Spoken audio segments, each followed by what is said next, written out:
Bienvenue mesdames et messieurs dans le cadre de cette émission, votre magazine préféré Congo Promo, Koumou Kivet et moi, Michel Wang, nous sommes là pour vous servir dans le cadre de cette émission et surtout vous donner la parole pour réagir par rapport au sujet d'actualité.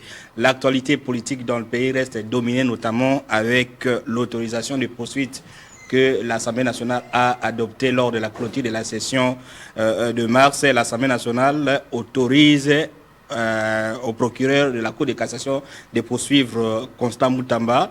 Et vous savez ce qui s'est passé par rapport au contenu de la requête introduite par le procureur de la Cour de cassation. Mais entre-temps, nous apprenons que la justice congolaise également et la DGM aussi viennent d'instruire le service pour que Constant Moutamba, l'actuel ministre d'État à la justice, ne quitte pas le pays. Alors, c'est la thématique d'aujourd'hui.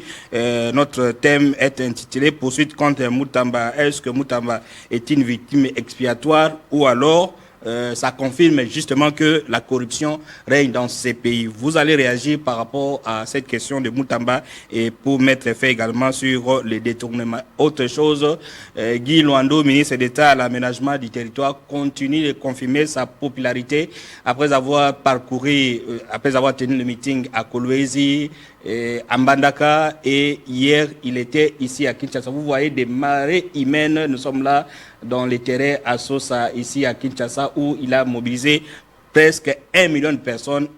Les gens sont venus suivre son meeting. Nous allons en parler dans le cadre de cette émission. Voilà, vous les voyez. Guy Baleine, comme les surnomme ces militants. Vous allez les suivre dans le cadre de cette émission Congo pour mon Koumou Kivet Mbote. Michel Mbote pena ba téléspectateurs, j'espère que les gens vont très contents. Na yoki sommaire na yo. Ils sont vraiment très riches pour Nabango, va réagir tout comme l'habitude que m'appelle. Ils ont en 84, bah message en 81 pour na tout donner vraiment pour na copier sa bakanisi pour na bonne marche à la République démocratique du Congo. Voilà, poursuite contre Moutamba. Moutamba est-il une victime expiatoire ou ça confirme, cette poursuite confirme que les pays, les détournements sont généralisés? Nous allons en parler dans le cadre de cette émission. Espérons que nous irons jusqu'à la fin. Signal et Coca Zanaté, comme nous avons connu dans les jours passés. Espérons que les hommes a très bien. Alors, je reviens vers vous. Hier, l'Assemblée nationale, il y a eu clôture de la session ordinaire du mois de mars et parmi les points inscrits à l'ordre du jour, il y avait notamment cette question sur l'autorisation de poursuite engagée contre le ministre d'État Constant Moutamba. Nous allons suivre le rapporteur de l'Assemblée nationale, le professeur Jacques Njoli, qui lit, il est en train de lire ici la résolution adoptée par l'Assemblée nationale, justement donnant le pouvoir à la Cour de cassation de poursuivre le ministre Constant Moutamba. Résolution numéro 004 du 15 juin 2025 relative à la demande d'autorisation aux faits de poursuite contre le ministre d'État, ministre de la Justice et garde de Sceaux, Constant Moutamba Tungunga. L'Assemblée nationale, réunie en séance plénière du 15 juin 2025, vue telle que modifiée et complétée à ce jour, la Constitution du 18 février 2006, spécialement en ses articles 153 et 166 alinéa 2, vu la loi organique numéro 13 par 010-B du 19 février 2013 relative à la procédure devant la Cour de cassation, spécialement en son article 84, vu son règlement intérieur, spécialement en son article 237, considérant les conclusions de la commission spéciale et temporaire de l'Assemblée nationale, instituée par la décision numéro 26/P/225, du 11 juillet 2025 portant création d'une commission spéciale et temporaire et désignation de ses membres. Vu la nécessité et l'urgence, adopte la résolution dont la teneur suit. Article 1er. Il est autorisé la demande aux faits de poursuite introduite par le procureur général après la Cour de cassation contre le ministre d'État, ministre de la Justice et garde des Sceaux, Constant Moutamba Tungunga. Article 2. Mise aux voix. La présente résolution, consécutive au vote, a été adoptée par l'Assemblée plénière d'après les résultats des votes ci-après. Sur 363 députés qui ont pris part au vote, 322 ont voté pour, 29 ont voté contre et 12 ont voté abstention. Article 3. La présente résolution entre en vigueur à la date de son adoption par l'Assemblée plénière de l'Assemblée nationale, faite à Kinshasa le 15 juin 2025. Vital Kamere, Loi Kanyingini. Voilà, vous êtes des millions à travers le monde, vous qui suivez Congo Promo en direct et à téléphone ouvert. Nous allons parler des poursuites engagées ou les poursuites qui commencent contre le ministre Moutamba. Les téléphones, les numéros sont connus, 84 pour les appels, 81 pour les messages. Alors, comme vous êtes Toti Goulanda, rapporteur à l'Assemblée nationale thématique Nabisokuna, et la victime expiatoire, en français, victime expiatoire, c'est quelqu'un qu'on est allé de sacrifier, même à ça, il est pour justifier quelque chose. Est-ce que Moutamba a sa victime expiatoire, donc Moutamba sacrifié, voilà, le téléphone commence à sonner, peut-être vous pouvez... Oyambaye alors voilà. Comme d'habitude, ok, ça va. Donc, alors, je disais, victime expiatoire, c'est quelqu'un ou quelque chose qu'on sacrifie pour la justifier ni Moussous. Alors, est-ce que Moutamba a sa victime expiatoire ou alors net un ministre de la justice Namboka va poursuivre pour détournement? Ça montre effectivement que non, détournement, il y a bombarder parce que la personne qui est censée conserver ou protéger détournement, va s'ambisailler. Mais, Deko Michel, on moni tolobaka chaque fois, même étant on Moutamba kotaka, tolobaka. Alors, Moutamba a salé lokowana, peut-être pas le bakeno va sacrifier pour baby kena mutu ya opposition. Yo siko na tout na c'est bazo sacrifier. Non, on a pensé très bien. Avant nazo on a pensé à penser dans. Donc pour naza opposant, naza boy.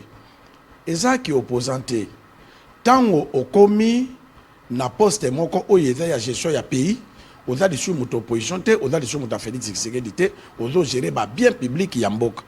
Alors Tango, s'il vous plaît, on explique à ceux qui nous suivent. Bon, là, Nkumu a lobati, à ce moment-là, on va prendre les appels.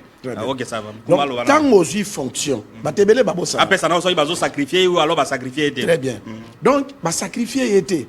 Eza babilo koye moka salaki, mboke constaté. Parce que prison, oyoye, après ça qui dit que batonga. Eza, et tonga mate. Mbongo. Tere monana ibede. Oko, tere monana te. Mbongo oyo ya détourna et yebani yondemi Assemblée nationale hémicycle et longola petit aye na charge na maboko à justice et ça kaka manipulation yango moni eloko lobi est important parce que élément et la kisaka modèle bateau m'a monté on moni même élément to sur en Assemblée nationale mais ozo mona tango rapporteur professeur Nzoli azo tanga Bazako la kisakabuye. Réalisateur la kisaye. Vous comprenez? C'est une message. C'est-à-dire quoi? C'est pour dire que il connaît quelque chose. Kabuya na Félix Tshisekedi ba sacrifier ye pendant moto na bango. Or que réalisateur wana a sali erreur. Toujours biso to ba journaliste. Très bien. Donc qui jamais kozala na sentiment. Ndeko Michel lokola bakangi Moutamba. Donc réalisateur a expliqué que non nani Kabuya parce qu'on a quelque chose. Mais tala yango yo parce qu'il pouvait arrêter. C'est les régimes non, il pouvait arrêter que ça la matin. Azande konabino kasaye azaboye pourquoi bo livrer et ça message. Mais biso tokoloba boye. Non. L'état eza l'état. Soki lelo Augustin Kabuya za na salle. Azo mona pe membre ya gouvernement, aza membre ya IDPST. Aza membre ya gouvernement et bazo sambisa ye pona ndenga zana ba magistrat ba lobaka na innocence nano bakangi ete akende a expliquer ba prison oya lobaka batonga eza na place ni mais on sait que mbongo bima pété ba bloquer mbongo ça aussi ça peut être un élément soki mbongo ebimate bakoki kobenga ete ndeko kanza te ke mboko yezo tambola suivi ezate non. Tu te trompes. Batebele ba kanza ke lokola lingeta longwe na IGF, nde IGF ekufu. Non. Misal ezo salama na IGF. On comprend? Donc pour te dire que ba sacrifier été. Pour na koyeba ke ba sacrifier été, pour na pe chef de l'état. Parce que ba lobby ba fait encore, il ba fait le net anza. C'est-à-dire chef lelo bazo sambisa numéro 1 à justice congolais, ministre de la justice. Alors, bato ba yiba o ba détourner mbongo. Poto bongise la bango phrase so muta yibi soso ou bien yibi téléphone inde moyibi mais oyo ba ministre ba détournaka ba lo bande détournement en français pour na ba bongisa phrase mais o ba yiba ezala kaka Moutamba te po ebima bien parce que ceux qui ba wana mais c'est justement non quand vous dites que bah sacrifier alors nous prenons la deuxième partie, il y a questionnement la bus, c'est-à-dire que il confirme que beaucoup ils ont détournement, soit il va y avoir un ministre de la justice pour le détournement, on a autre monnaie donc détournement ils sont la sonne. Non, mais Michel, est-ce que détournement na Congrès est là la sonne? Ministre de la finance, hein, où il y a Géraki, Aza, Moutou Aza Kotinda Bambongo partout. Avant de lobby biso tozala ki soki mbongo eye tokaboli makabamboka totala ngo ndeko Michel obi keleki crime eleki mutabomi ba milia ba congolais mbongo ya mboka o eza ba congolais ba otambola na banzela mabulu mais ministre ye moko aye alobi mbongo ya mboka tokabolaka yango lelo chef de l'état peut-être aboyi ko sameli na makamba justice alobi ba sambisa bato nyonso donc tout le monde wana oyo ba détourna mbongo ya mboka ndeko Michel s'attendre que bakoleka bakosamba mais l'état déjà a sa charge na bango babima mboka te po baza na habitude ya kokima omoni lelo mutamba aide mboko te na makambe ebele soki lelo ba matata ponye baza libana mboka eza pona ye likamo muke bapesa ye mbongo bazo kanga mutu bazo est-ce que ko kanga mutu il faut ganga ngona télévision. Très bien. Non. Voilà les débats. Il y a des pembos qui na makabebele. Donc il faut que na batu na modèle la politique ni no yo sala kayake. Ce qui li kambezali oza na secrétaire. Secret d'état ezate. Pourquoi? Batebele ba kimi ba chapé na filé mboka pour na ba justifier ba richesse mboka na pe ba boto na bango mbongo wana ezonga na mboka de banzela ezonga te parce que ya bande ko aider bango. Très bien. Ce qui to zongi mabenyo so wana ndeko Michel. Ya wana te ko badage moko ba fela ko ba fele na tanda baza ko gangela nkoi ndenga bomi mutu mais bazolo ba pena mutu na pona niti ba 2h du matin ba 3h du matin c'est-à-dire pour ani ba doma mutamba on comprend donc, non pour le président de la république qui na politique ba sala ka hasard te a créé très bientôt tu ko présenter Guy Londo ndenga zo tambol ndenga za ko incarner politique à Félix Tshisekedi pona nini donc mutamba linga zo poste na te on pouvait donner quelqu'un d'autre ko zo yango te ya uzango na moyen nini a mérité te politique ezala ka cadeau te ezate ke na sepelisa batu est-ce que mutamba na pas politique na mboko pona ko lobaka na zo ko posa moko na pesi ezala ki kaka sentiment ta musu mutu monga ebisa ki chef de l'état on comprend alors babi ta musu pe kabuya o ba ola ta musu pe réalisateur la baki kabuya muta proposer ki tala ba erreur sali donc élément wana eza na deux chances alors ce qui chef façon mona ke ba entourage na ye bato bazo pesa bango bazo simbisa et touche alors ayo kali susu maloba mutu wana te ko ndeko Michel soki yo za chef ngana za simba na yo nazo yela yo bato ndeko Michel no otuninga ankomo est-ce que aza bien abebisi mususu abebisi alors on commence à avoir des confiance et bien mis le bon dans notre télé pour se établir. Très bien, Congo Promo en direct, on parle le téléphone maintenant là. Alors Moutouna Notuno maintenant je dis Babi Abimate, ben jusque là a démissionné. Idée aux Andérini finalement comme on a autorisé autorisation à poursuite a démissionné ou alors à quelle année que Samba comme ministre parce que peut-être il se considère répondez d'abord à la prenez alors celui-là comme ça vous allez répondre à la question. Allons déco, aux en direct na Congo Promo combo contribution. Oui, bonjour, comment on Papa Taylor? Oui, contribution. Intervention là par rapport à Mamounde quoi au Tiko Lobapona ministre Constant Moutamba. Oui. Président de la République a dit qu'il y a un sentiment. Parce que ce qui est comme il y a un détournement, c'est comme il y a un sentiment. C'est ça l'idée na yo. Justifier maloba na yo. Justifier maloba na yo. Mais oui, nani Kamere a détourné Mbongo abima à prison. Et là il peut un sentiment. Yoko tuna ba mituna te yo posé. Yoko tuna mituna yo loba pesa idée na yo nani problématique na yo eloko lingoloba. Très bien. On recadre le monsieur. Une commun qui veut d'abord il va nommer un sentiment alors bah qui peut-être vous savez quand le président nomme des gens président comme on vous disait n'est pas Dieu le père sûrement qu'il y a quelqu'un qui a convaincu que non en tout cas dans le cadre de la cohésion nationale on propose Moutamba vous comprenez va proposer Moutamba et Sali donc Moutamba est raillé c'est-à-dire que non il n'a pas apporté grand chose dans le gouvernement au contraire voir un ministre de la justice va poursuivre, c'est pas quelque chose. On n'a pas dit que non, bah non, qu'il y a un sentiment. On a vu peut-être la personne qui l'a proposé, ou alors même ceux qui va proposer un sentiment. Non, c'est ça. Même si va nommer ou bien va proposer un sentiment. Mais Yosala Moussala. Donc, on voulait dire qu'on ne peut pas lier Moutamana Batobanoma qui est. Il avait toutes les chances, il y a qu'à s'épanouir, même les aïkos bien, mais il n'a pas de. Prenez celui-là. D'abord, ministère local et la justice. Bakoko nommé un avocat. Vous comprenez? Il faut qu'on nomme un avocat chevronné, Aza, Ayebi justice bien. Na kopé ce exemple il dépend ça appelle na juriste mais na kopé ce exemple n'est pas Kabila. Azalaka na avocat local ba liota. On comprend? Est-ce que Tchaka liota ministre de la justice?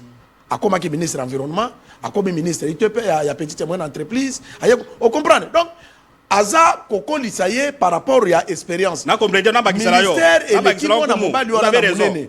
Na Palou Basali alias na FCC. Très bien. On donne le poste à la justice na Palou. Parce que c'est Georges Misaï. Il est du Bandondo. Babi magistrat, tout ça. Georges Misaï est à Salaki, il n'a rien foutu à Kogité. On était obligé de le faire partir pour prendre Louzolo Bambi qui représente quelque chose. Donc, on parle de sentiments par rapport à Karim. Par rapport, il y a âge, il y a moto. Très bien. Vous avez remarqué, Bissot, toi, journaliste, nous ne sommes pas des avocats. Nous avons pas dit que Moutama Osoka Boye. On comprend. Et puis, même mes collègues, Oulanda Kanaba télévision, ne pas se cours à droit. Bissoté, et quand la Sony, ndenge de commissaire, tous les journalistes, Olobeloko, peut pas n'inga noba ya corriger. C'est la honte, la qui est autant de journalisme en bien. Allons de quoi, Mbote, Obengi wapi contribution. Abeni na Goma. Abengi na Boma. Boma, ok. Akende kusamba na kombo ya ministre. Fuba iba longole na humilité na azala comme mutu yelo kola ye justice ezaka yelo kola ko na meba fuba kanga ye justice sala musala na ye. Très bien. Le commissaire otuna ngape mutu na ndeko ya lobby. Babenga kamutu excellence. Un excellence à quoi qu'il ne samba te. Tango yazo kende ko samba. Mais il n'est pas obligé de démissionner. Pardon de Michel. Azo kende. Il n'est pas obligé. Azo obligé. Pour nanini. Tango yazo kende ko samba. Urgence za na justice congolais. Na ministère kuna. Bato il faut ba yambaye. Bato ba yaka ya libanda mboka. Ba ya pona makambo ya ministère de la justice. Yaza ba magistrat ba avocat ba. Il fallait signer arrêté moi signer arrêté. Il fallait signer arrêté. Ou bien sala musala moko songolo. Donc ceux qui azo sala kiteti. Chef de l'État poussé na démission. Parce que même quand tango balongola ke bitali boso, premier ministre akanga ki porte bande ko assister sur na ba conseil des ministres. Donc il n'est pas ministre. Vice-ministre n'est pas commencer à ba point de presse na place na tout ça. Aza obligé. Voilà, yena moto azo poursuivre hier. Aza obligé à démissionner. Prenez cette appel comme qui fait. Aza obligé à démissionner à koki kozala te ministre et puis aza na ba problème na justice. Allons deko, obengi wa kombo contribution. Dimne volume ya télévision. Ce que vous avez dit, c'est que vous dimne volume ya télévision pour contribution à Toyoka. Ok, na diminué. Oui. Comment on a Jérémy? Ndeko Jérémy contribution. Ok. Voilà, Jérémy, tu as une unité belé. Comme il faut avoir les unités. Alors donc, je disais qu'il n'est pas obligé, mais na conscience, na éthique, il y a ministre. Par rapport à Makambo commis, à ce gouvernement, il peut démissionner, vous pouvez avoir raison. Allez-y. Allons de quoi, Mbote, Obengi wa Pikombo. Allons de quoi, Mbote, Obengi wa. Diminuez volume à télévision, mon frère. Diminuez volume à télévision, mon frère. Ok. Bonjour, nous sommes à la télévision. Contribution, en direct dans la télévision, Bishop Edozo Yokayo. Ok, comment on a réussi?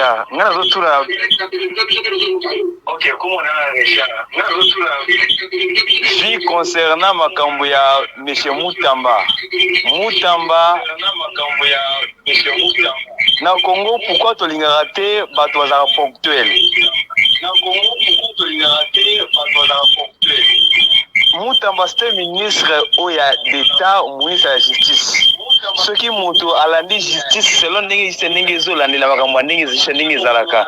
Pourquoi bazo contredire monsieur nani monsieur Kamere Ndeko Loba, on a président de la République de la WhatsApp, il appelle sur WhatsApp, on peut passer avec d'autres, il nous prend beaucoup de temps. Voilà. On dit biloko bandeko bazo sala, bazo comprendre été. Na expliquer bino na sala pas caméra était tout comme de commissaire na sala pas caméra était. Tout comme pas Moutamba un frère caméra tozoate, un frappé ya Moutamba tozoate. Biso tozo sala pour l'intérêt à République démocratique du Congo. Bino nyoso bozalaka caméra samba.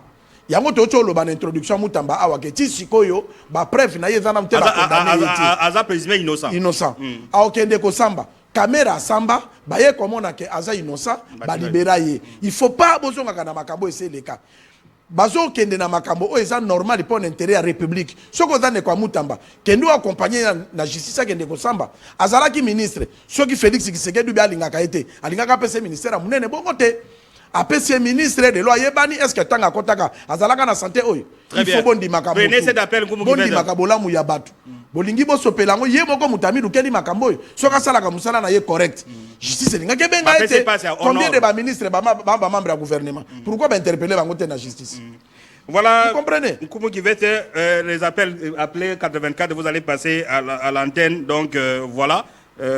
Ndekwalobi. Pardon, Michel. Allons Deko, Combo contribution. Bonjour Deko, diminuez volume à télévision, contribution Combo. Allô?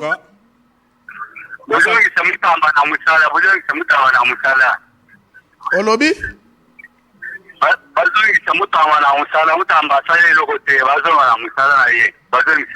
Azana ministre alongo na ministre. Aza ministre eti nana ozongisa na musala ozo yebisana na zongisa ye. Président azongisa na musala. Voilà. Très bien. N'oubliez pas que Moutama est à Batebe. Ndekwalobi, bonjour Congo Promo, eza acharnement. Ba décision Moutamba Zouaki, je dis c'est lobby, ils ont mis ça bateau va libérer qui. Donc on a libéré les gens. Maintenant, basons à la prison parce que Moutamba Bisa il va dans la prison. Abi Ndekwabi acharnement. Vous parlez de cet avis-là. Bakuluna babimisa mletia misa bakuluna, ce que bakuluna comment ça baga fait belé, je dis ce biba lukabango bakanga bazon sabango. Ndekwabi c'est pas du droit ça de l'injustice. Prenez cet appel et puis vous allez répondre à ça. Allons de contribution. Bonjour Deko, contribution Combo. Nabengami na Combo ya Hardy. Ndeko Hardy, contribution. Ndeko Hardy, contribution au Todobo ya bapel à WhatsApp. Ok. Alors maintenant, on a laissé les appels pour la message. Soki obengi yo komi yo kate contribuer batu musu bazo landa yo. Tango toyambi yo moko moni ke toyambi yo en direct. Mo fandi nyo za komi yo. Ça n'a pas de sens. Alors c'est mieux d'autant qu'à message. Alors répondez à la question. Prenez celui-là puis vous allez répondre à la question de Bakuluna Babima. Allons Deko. Obengi Combo contribution.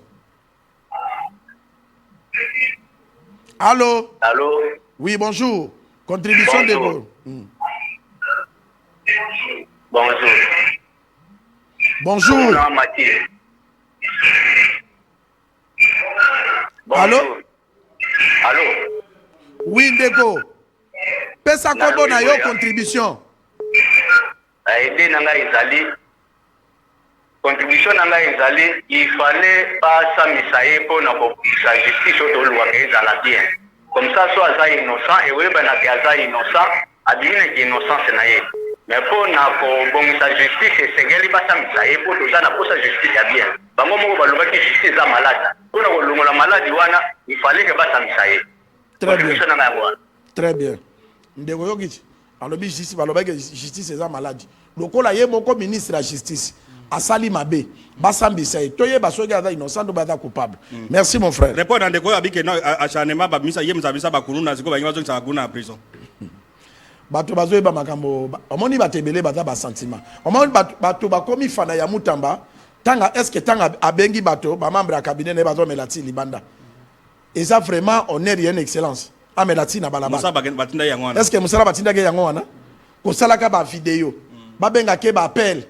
Musala batinda kezali abongisa justice abatela ba congolais na biloko na bango. Très bien. On comprend? Mais côté wana ya kende lokola mona ke baninga na ye balie mbongo ye palia. Yango babengi eti. Prenez ça d'appel ngumu kivet. Allons Deko. Combo contribution. Oui. Oui, bonjour Deko. Combo contribution. Patrick Kuna gérer ligne. Oui, bonjour, Weza, M. Georges, je n'ai pas parti à la commune de Barumbo. Contribution de go. Contribution en Ezaboy. On a ministre de la Justice, Constant Moutamba. On a 5 gouvernement congolais batalaka mpe makambo mosusu ya kosala na ndenge ya koemilie moto mwana mobali wana aza kosala mosala bien neti excusez ndeko excusez eloko nini ezo justifie ke Mutamba azosala mosala bien na nini par exemple na nini oui eloko explique nga mpenza ke Mutamba azosala mosala bien bino moko momonaki na prison makala wana combien na bato bazalaki chômé kuna na badossier te na badossier bakaya ya 100 000 francs moto aza condamné combien de personnes bazalaki na makala wana bazalaki bloqué ata mpona 50 000 francs moto aza makala aza condamné avec Mutamba ils sont libérés bon totiki ate eloko wana Mutamba akuti justice congolaise na eta nini akomisi yango na eta nini lelo tozoloba ndeko tolobaka makambo mosusu ata ndenge ya bien lelo akomi emilieke ayibi mbongo me bato oyo ya minene oyo bayibi mbongo oyo ya forage oyo nani obone nani kazadi ayibi mbongo ayo me balingi bakanga ye chef de l'état komo olobaki ete aza papa responsable tobatela ye est ce que eza ça? Merci beaucoup. Voilà, Congo Promo, le débat est lancé. Alors, les débats. Et puis, il ne faut pas que donc, avant de faire 2 pas, il faut commencer par 1 pas. Peut-être, je dis, c'est Aïbi Magamunae, Babaninae, Bagobana, Bamusu, tout ça. Donc, à ce qui concerne les cas, je crois que je dis, c'est pas avec cas d'amour raison, apparemment, dans le dossier. Namakambo Yazolo, Bayake, Abimisaka Batuna prison. Et même insécurité na ville. Chaque jour. Kende na couloir ba kambiste kende na le château otala ndenge baso boto la ba kambiste mbongo otala ndenge crime ezo sala makobeta bato ba masase ko boto la bato ba mituka ezalaka bato bala na prison na ba bimaka bongo ba evade donc eloko wana c'est une erreur c'est une erreur ezala tala na ndeko ya benge kende na commune na Barumbu omone koma parquet ba magistrat ba commencer mbisa bato wana commune na Barumbu koma parquet mutako sala na 20 jours 30 jours or ke na ba kacho wala Mutamba prenez cette kacho ezalaka 48 heures yo zo mona ngoka geno po ba bimisa ndeko na yo yo monika sala malamu mais non peut-être ndeko na kuluna voilà très bien alors c'est pourquoi je dis les ba komeli ba président ba coup d'appel ba récupérer bato ba kuno ba bimagi prenez cet appel. Allons ndeko obengi wapi contribution. Bonjour Ndeko, combo contribution de quoi qui? Lui n'a pas de crédit apparemment. Bonjour. Bonjour soit côté ligne Ndeko mi saturé. Bonjour Ndeko, combo contribution. Combo na Alfred. Oui. Nazolo baba likamba Costa. Oui. Koyo Costa ye mutadone biso vérité moi kinyo kono kota na mboka. Boye passer ye kaka boye na likambo zangi proche ndengeni. Qui est amemi qui est eloko nini Mutamba maka qui est président de la République aye na ba vérité po azol ye akomo sirisa ba kuluna bata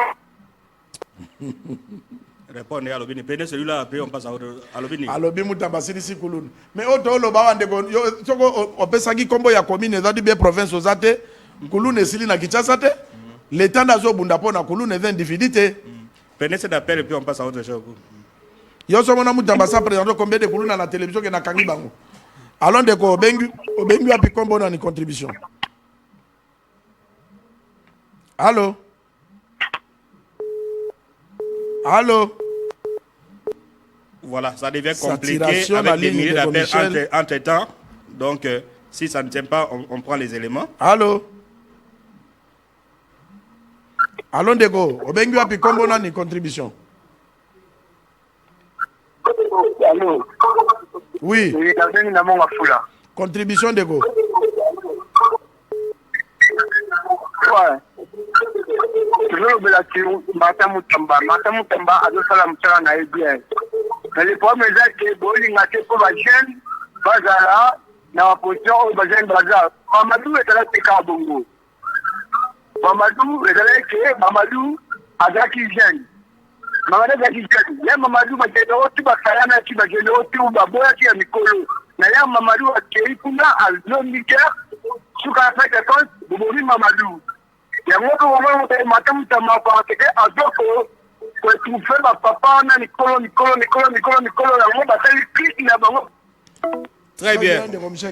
Voilà, mais là on comprend que le gouvernement n'a pas IDPS, n'a union sacrée, pas attaque, sensibiliser, pas un dossier de théorie. C'est-à-dire, Moutamba cherchait, maintenant il a obtenu ce qu'il cherchait. Bah, il s'est des victimes, mais moi, boyé, aïe, que ça, la macambo, tout ça, donc, maintenant ça commence à prendre cette allure. Je crois que. Il y a un moment de Michel, c'est important.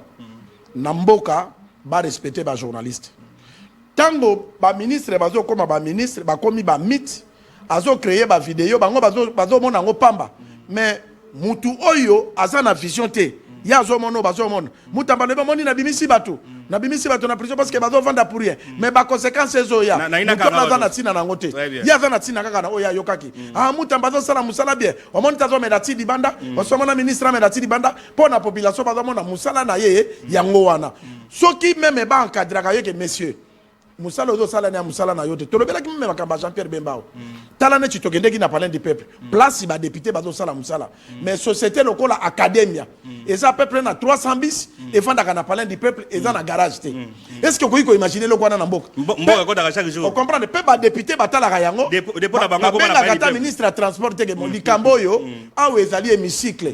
Place ba député ba pe makoki oboyi pe. Somba terrain na kinkole kuna ba bis na bine ke novanda. Somba terrain ba bis ke de kofanda kuna. Mais efandi mais Jean-Pierre Bemba zo le kana makamo mususu o botala makama ministre et enseignement ya komi koloberela o moni EPST et salabo et dans musala na yete ministre EPST azali donc mutu na gouvernement même tant on va kenda conseil des ministres ba yebisaki rôle na yo yango o moni très bientôt lingo sala ba elema Gilwando soko la dit discours na ye aza ko valoriser ba makambo o ya memi na aménagement Mukumba oyo Félix Tshisekedi apesaka ye azo valoriser yango c'est ça rôle des ministres et ça te kozwa oyo okota na attribution baninga sko population na biso na tout cas to fingi bango te mais ba comprendre ka vraiment te bango oyo kito na kei Mamadou et apo aza jeune est-ce que Mutamba bande ko lesa ba jeune nyos très bien non il faisait son travail mais ba tiake na place wana po abongisa mboka et ça te pas ça la ba folie de grandeur banini.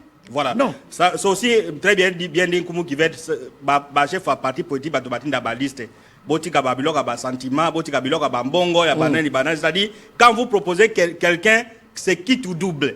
Yo moi na moi intérêt na yo metala makambo ko sala matusa. Vous ne savez pas que la personne que vous avez proposé comme ministre soit balongole à combien euros. Soit bakangé basali boy. Donc botika biloka ba sentiment, prenez les gens compétents, prenez batonabino au bon moment osa nini. Alors la personne qui a choisi Moutamba peut-être mais je crois que les appels ça devient très compliqué, les appels entrent au même moment. Le temps de demander la réalisation, nous allons aller justement voir la matinée politique organisée par le ministre d'État Gilwando, président, autorité de référence du parti politique AREP. C'était hier ici à Kinshasa, au terrain à Sosa, où des milliers de personnes sont venues écouter le discours de celui qu'on appelle les grands baleines, Gilwando Mboyo, le commandant, disons, le vrai serviteur de Félix Antoine Tshisekedi Tshilombo. Suivez ces reportages, puis on revient pour la suite de cette émission Congo Promo. Les affaires vont revenir par après pour le dossier Moutam.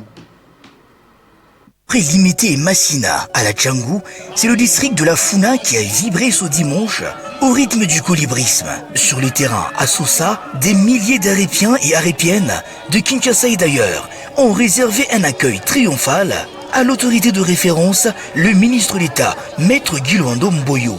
Le terrain a littéralement refoulé du monde dans une ambiance électrique, des chants, danses et ferveur patriotique.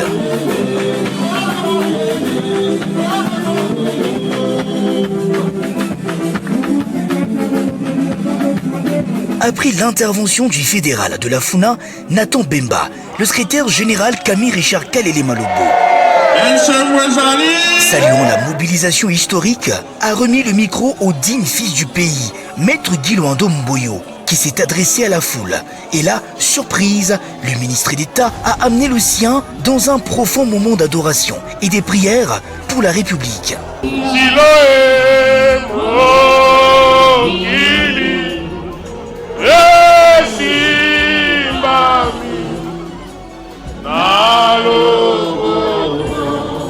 Mona mokolo ya lelo zali grâce tozwi epai na yo bana na yo barepienne bauti bisika biso tosangani awa mpona lokumu na yo Dans son message, l'autorité de référence a réaffirmé son soutien total à la vision du chef de l'État, son Excellence Félix Antoine Tshisekedi Tshilombo. Il a rappelé que l'unique voie d'accession au pouvoir en RDC reste la voie électorale. Au cours de l'élection, Barépien peut Barépien votaki en masse. Président Nabiso, tango nazako tanga kombo na ye, ozana foulard, otomboli foulard, soki ozaki ya kofanda otelemi, tobetela mwana nzambe Félix Antoine Tshisekedi Tshilombo, beta maboko makasi. Pona kuaccéder na pouvoir, esengeli oleka na maponomi. Na Congo, bazwaka pouvoir na mandoki. Plus de millions et de millions de Congolais bakoufi. Bongo, assez, c'est assez.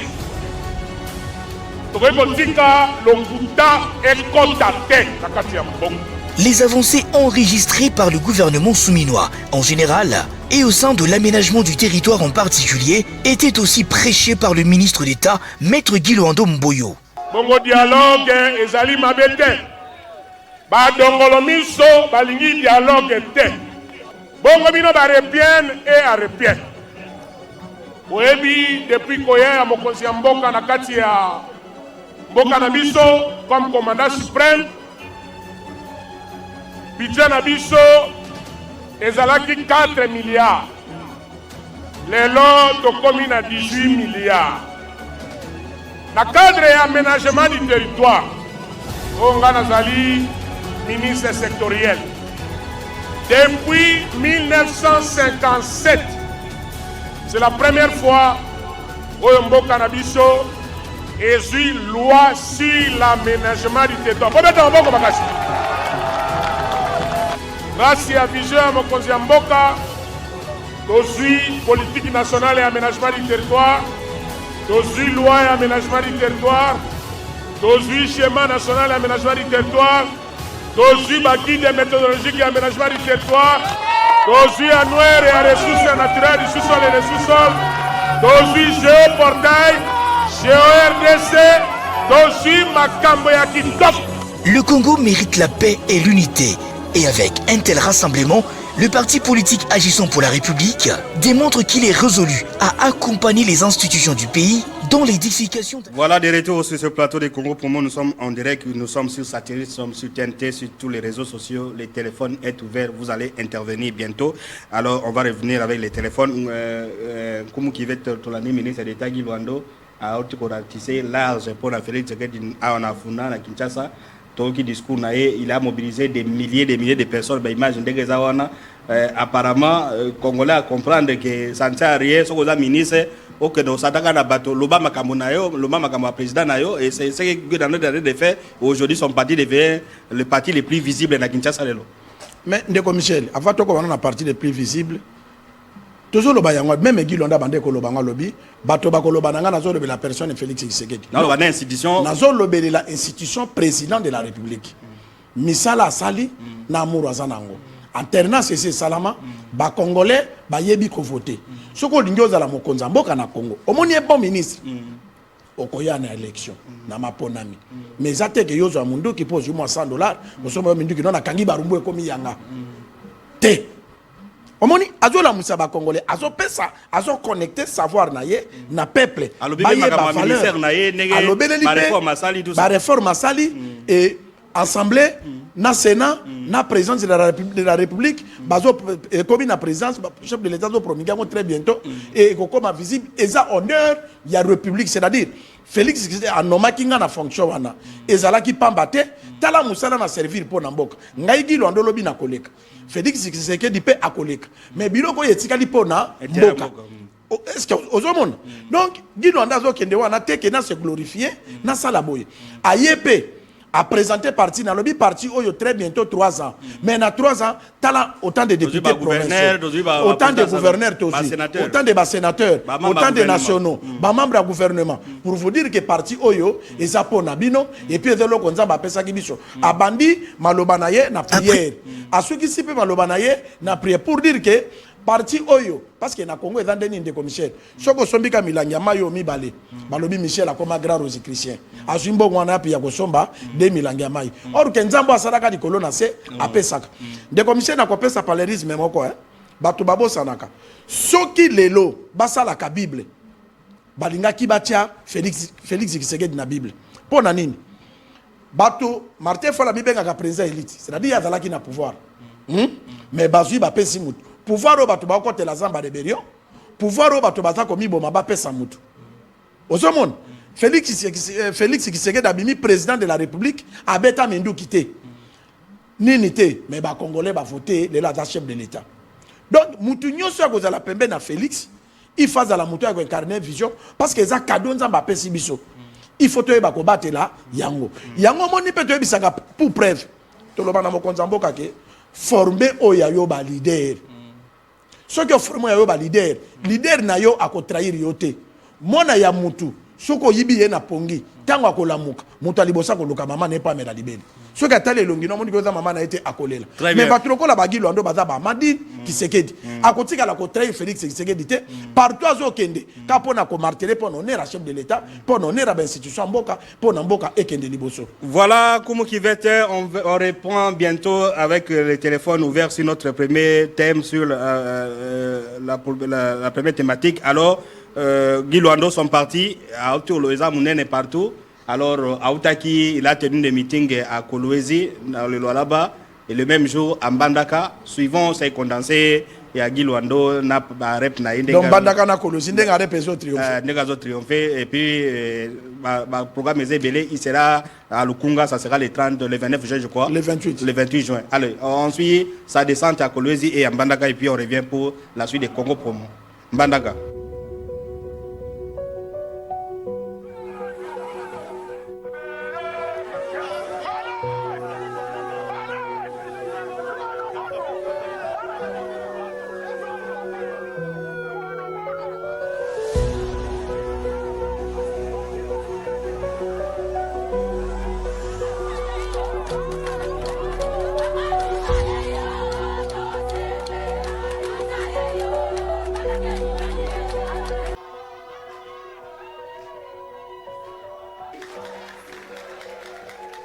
Le message du ministre d'État, Maître Guy Luando Mboyo, au siège du parti AREP à Mbandaka, a résonné comme un véritable cri des ralliements.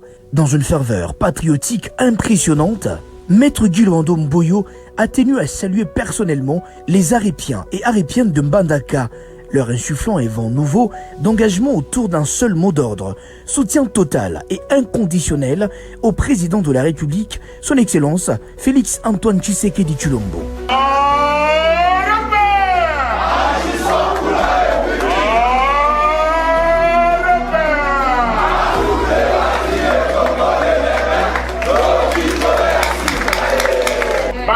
Agissons pour la République et si Gabozali, bon thème, ma ouverte la fatigue, mais ma bonne.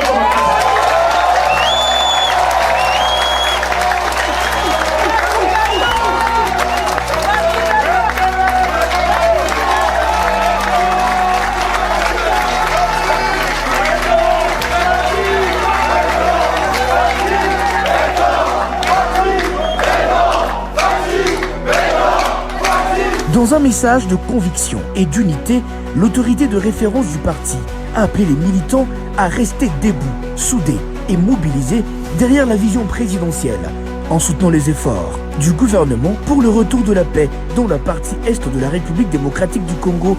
Rappelons que l'avenir de la province de l'Équateur dépend de l'implication active de chaque citoyen. En ma qualité d'autorité de référence, et ce grand parti qui s'appelle Agissons pour la République,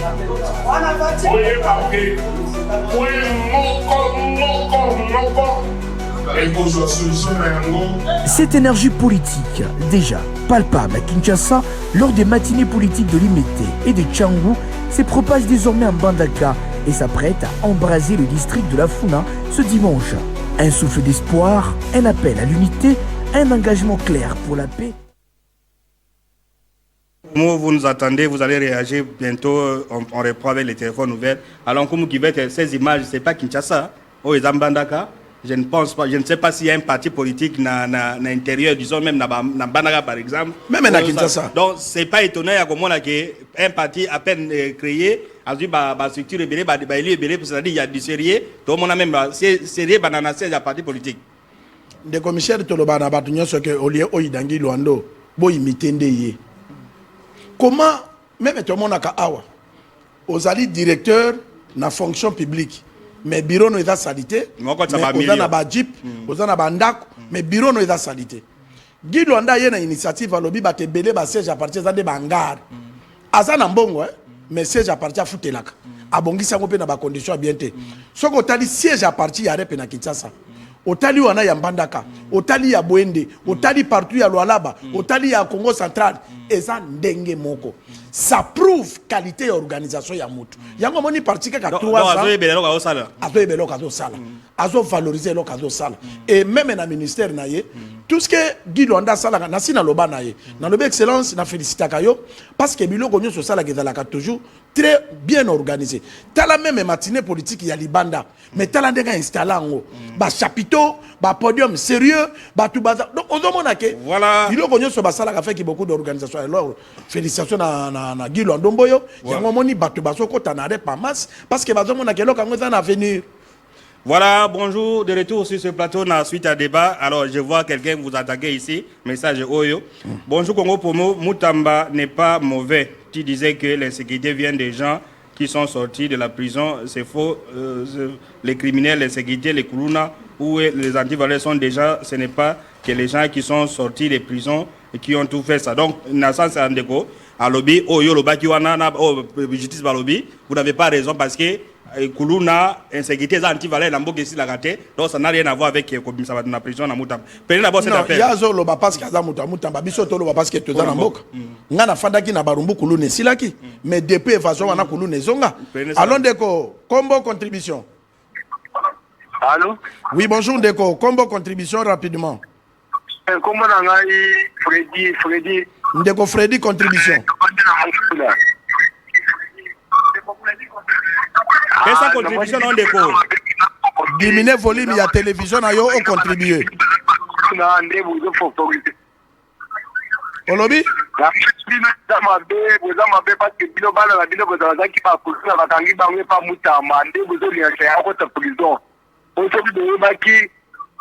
Tukikali na mboka kini pa koyo bazalaka te mais bino bo favoriser kamal que non arki le côté favoriser parce que bino bozaki na bana bino famille baza ba kuluna ba koyo ba taki na ba koyo ba na prison bana ndeko biso de to person accès au kota awa bino nazo bana o respecter na bino wana eza banani oyo bana na bango bazalaki ba kuluna soko lobi bino c'est que na yo parce que yo za congolais.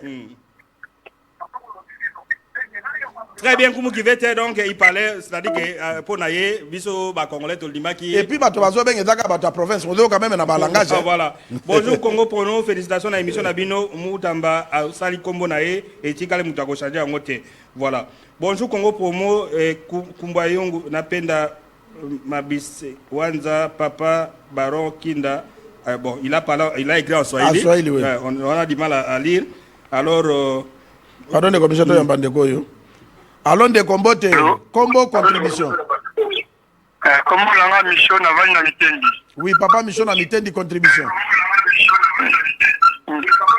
Diminuer volume à télévision, diminuer volume à télévision pour tout yo bien.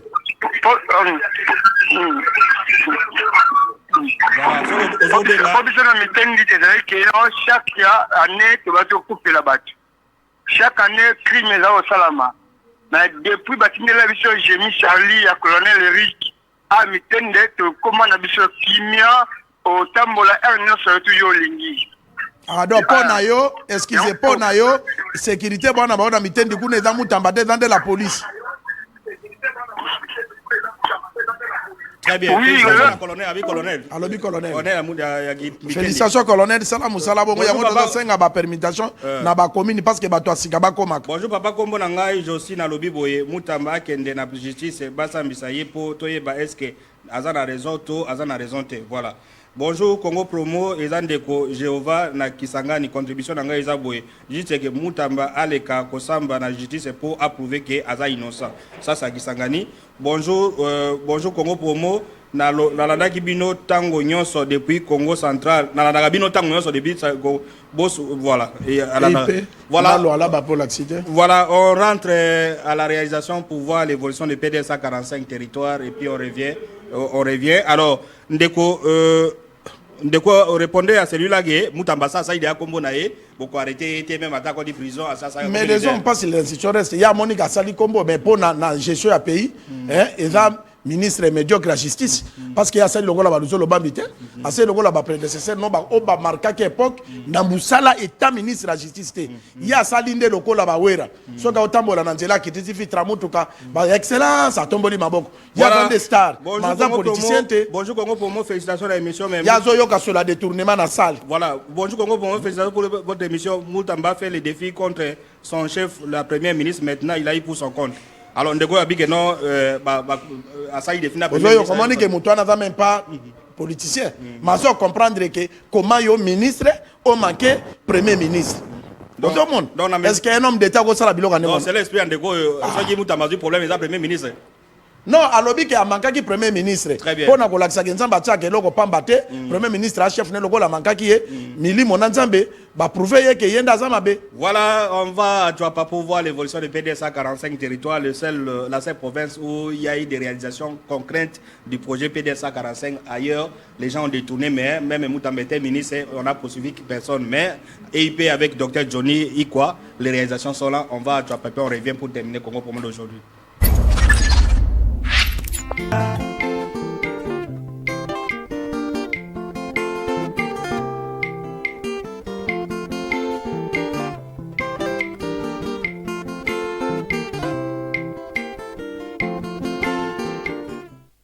Voilà, bonjour Congo Promo Atine na Brazzaville, Tobengin na Brazzaville, mais Bozubi sauté, désolé, Congo Promo Talaka les appels au même moment, les messages aussi, comme qui va être résumé en une minute, comme nous avons titré dans cette émission, est-ce que Moutamba c'est une victime expiatoire ou alors Azo répond à Bafé à Salaki et puis au conseiller Congolais ni parce qu'apparemment les Congolais, certains Congolais sont divisés par rapport à Moutamba, on a comme héros, à comme victime. Institution gouvernement de commissaire Moutafa Lissango président de la République parce que hier Moutano maka premier ministre et puis ba ko sala ba ko former gouvernement ba pesa ki bango chance ya ko sala politique ya prédit pour na ko futa population o ba vota ki président de la République et Moutamba kende ko luka ki star ko manquer bato ko zanga ko incarner politique ya mboka pour na ko servir population ko batela bango na biloko na bango ya kende ko sala ko luka ko zwa et lelo bakangi la main dans la sac donc confirmer yango te très bien mais Asamba présumé innocent. Asamba voilà. Merci. Et loko na kolobaka yango wana ke félicitations na justice congolais. Soki eza kotambola bongo esuka pe na Moutamba te ma o nyonso ba détournaki mbongo. Basambisa bango po na ezala ke justice congolais justice congolais alors le monsieur qui a écrit il est à Kindu à comment il a Swahili mais il a écrit en français à Biboé. C'était pour vous dire que félicitations pour votre émission Congo Promo, nous vous suivons ici à Kindu, c'est une très bonne émission. Il a écrit en français mais ça c'est qu'ils nous sont merci de continuer comme ça là. Voilà, santé de faire à toutes et à tous, on se retrouve le mercredi prochain à la même heure sur la même chaîne. Au revoir. Au revoir.